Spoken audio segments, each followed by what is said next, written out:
மகாவிஷ்ணுவின் தசாவதாரங்களில் ராம அவதாரம் மிக மிக முக்கியத்துவம் வாய்ந்தது ஆகும். ராமபிரான் இந்த பூலோகத்தில் அவதரித்த நாளைதான் ராம நவமி என்று கூறுகிறோம். பங்குனி மாத வளர்பிறையில் வரும் நவமி திதியில் ராமர் அவதரித்ததாக புராணங்கள் சொல்கின்றன. அயோத்தியை ஆண்ட தசரத சக்கரவர்த்திக்கு கோசலை, சுமித்திரை, கைகேயி என்ற 3 மனைவிகள் இருந்தார்கள். ஆனால் வெற்றி கொடி கட்டி பறந்த தசரத சக்கரவர்த்திக்கு குழந்தை பாக்கியம் கிடைக்கவில்லை.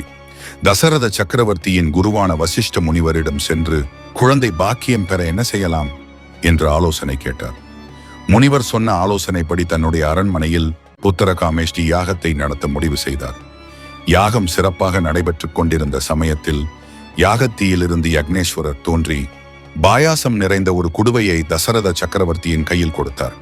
அந்த குடுவையில் இருக்கும் பாயாசத்தை மன்னரின் மனைவிகள் அருந்த வேண்டும் என்ற கட்டளையையும் இட்டார் யக்னேஸ்வரர். தசரதனின் மனைவிகளும் பாயாசத்தை அருந்தினார்கள். அதன் பின்பு பங்குனி மாதம் நவமி தினத்தில் கோசலை ராமபிரானை பெற்றெடுத்தாள். கைகேயிக்கு பரதனும், சுமித்திரைக்கு லட்சுமணனும், சத்ருக்கனனும் மகனாக பிறந்தார்கள். ராமர் வசிஷ்ட முனிவரிடம் வித்தைகளை கற்றுத் தேர்ந்தவர். ராமபாணத்திற்கு இணை வேறு ஏதுமில்லை. ராமர் வாழ்க்கையில் தனக்கு எத்தனை இன்னல்கள், கஷ்டங்கள் வந்த போதிலும் நேர்மை தவறாமல் நடந்து கொண்டவர். இந்த பூமியில் மனிதராக பிறப்பவர் எப்படி வாழ வேண்டும் என்பதற்கான உதாரணமாகவும், ஆட்சியை நடத்தும் ஒரு மன்னன் எப்படி நடந்து கொள்ள வேண்டும் என்பதற்கு உதாரணமாகவும் வாழ்ந்தவர்தான் ராமபிரான்.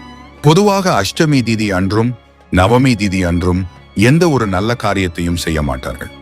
இதனால் வருத்தப்பட்ட அஷ்டமியும் நவமியும் ஒரு நாள் மகாவிஷ்ணுவிடம் சென்று முறையிட்டன. விஷ்ணு பகவான் அவைகளுக்கு ஆறுதல் அளித்தார். உங்கள் இருவரையும் போற்றக்கூடிய நாள் வரும், அதுவரை நீங்கள் இருவரும் காத்திருக்க வேண்டும் என்று கூறினார். இதன்படியே அஷ்டமி திதி அன்று எம்பெருமான் கிருஷ்ணர் அவதாரத்தையும், நவமி திதி அன்று ராமர் அவதாரத்தையும் எடுத்தார். இதன் அடிப்படையிலேயே நாம் அனைவரும் கோகுல அஷ்டமியும் ராம நவமியும் அஷ்டமி நவமி திதியில் கொண்டாடி வருகின்றோம். இந்த பதிவு உங்களுக்கு பிடித்து இருந்தால் சேனலை சப்ஸ்கிரைப் செய்யவும்.